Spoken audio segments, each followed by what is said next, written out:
நீலகிரியில் உள்ள புகழ்பெற்ற ஹெத்தையம்மன் கோயில் திருவிழா இன்று தொடங்குவதை முன்னிட்டு அந்த மாவட்டத்திற்கு உள்ளூர் விடுமுறை அளிக்கப்பட்டுள்ளது. அப்பகுதியில் பெரும்பான்மையாக வசித்து வரும் படுகர் இன மக்களின் குலதெய்வமாக விளங்கும் ஹெத்தையம்மன் கோவில் திருவிழா டிசம்பர் மற்றும் ஜனவரி மாதங்களில் நடைபெறும்.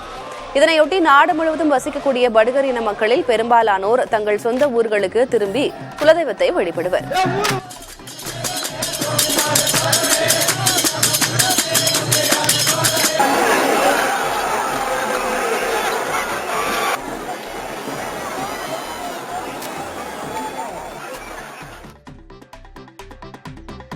தேனி மாவட்டம் ஆண்டிப்பட்டி அருகே மல்லிகை பூக்களுக்கு கூடுதல் விலை நிர்ணயிக்க விவசாயிகள் கோரிக்கை விடுத்தனர். அப்பகுதியில் நிலவும் பனிப்பொழிவின் தாக்கத்தால் மல்லிகை பூக்கள் மொட்டிலேயே கருகிவிடுவதாக அவர்கள் கூறினர். இதனால் ஏக்கருக்கு 25 கிலோவிற்கு பதிலாக 2 கிலோ வரை மட்டுமே பூக்கள் வருவதாக விவசாயிகள் தெரிவித்தனர்.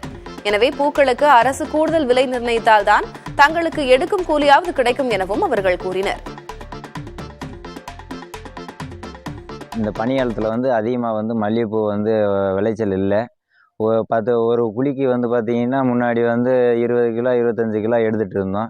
இப்போ இந்த பனி காலத்தினால அதிகமாக மல்லிகைப்பூ விளைச்சல் குறைவாக இருக்குது.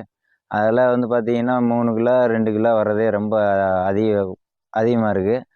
ரொம்ப முட்டாக இருக்கிறதுலே பூரா போய் புழுப்புத்து போயிடுது. மல்லிகைப்பூ முதல் ஒரு குழிக்கு ஒரு 20 கிலோ 25 கிலோவாவது எடுப்போம். இப்போ 1 கிலோ 2 கிலோ எடுக்கிறதே ரொம்ப கஷ்டம்.